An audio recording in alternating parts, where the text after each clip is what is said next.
Hello বন্ধুরা, আসসালামু আলাইকুম। বন্ধুরা, আজকে আমি আপনাদের গুঁড়ো দুধের মাওয়াটা তৈরি করে দেখাবো। আমরা কিভাবে মিষ্টির দোকানে এই গুঁড়ো দুধের মাওয়াটা তৈরি করি, ঠিক সেরকম করে আপনারাও তৈরি করতে পারবেন আজকের এই ভিডিও দেখে। বন্ধুরা, আমরা এখানে গুঁড়ো দুধের মাওয়াটা তৈরি করার জন্য ফার্মল্যান্ড গুঁড়ো দুধটা আমরা নিয়েছি।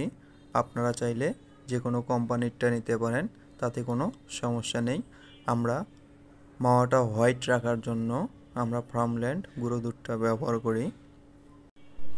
আমরা এখন 1 কেজি গুঁড়ো দুধে 50 গ্রামের মতো ঘি অ্যাড করে নেব। আমরা আইডিয়া করে দিয়েছি, আপনারা মেপেও দিতে পারেন। আমরা এখন ঘিটা ভালো করে গুঁড়ো দুধের সাথে মিলিয়ে নেব। গুঁড়ো দুধের সাথে ভালো করে ঘিটা মিলিয়ে নেওয়ার চেষ্টা করবেন, তাহলে মাওয়াটা সুন্দর হবে।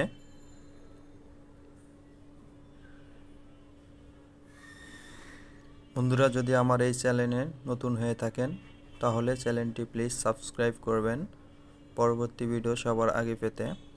বন্ধুরা, আমরা এখানে 1 কেজি গুঁড়ো দুধে প্রায় 100 গ্রামের মতো পানি দিয়েছি।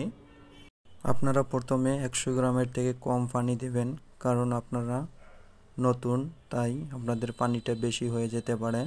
আপনারা পানিটা প্রথমে কমিয়ে দেবেন, তারপরে লাগলে আস্তে আস্তে দিয়ে ভালো করে মিলিয়ে নিতে পারবেন।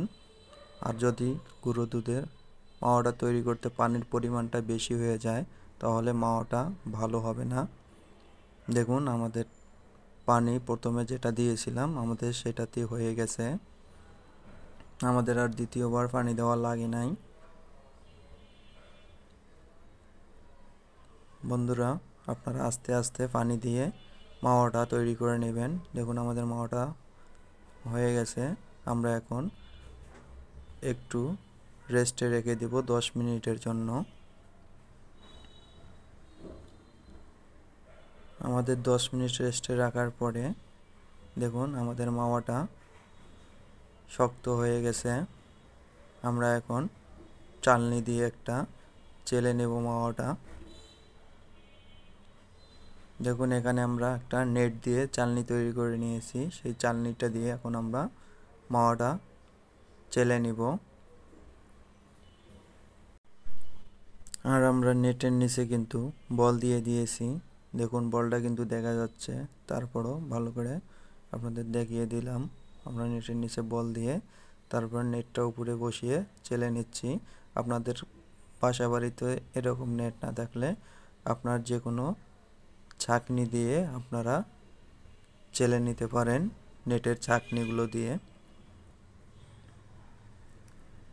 বন্ধুরা, আমাদের গুঁড়ো দুধের মাওয়াটাও হয়ে গেছে। দেখুন,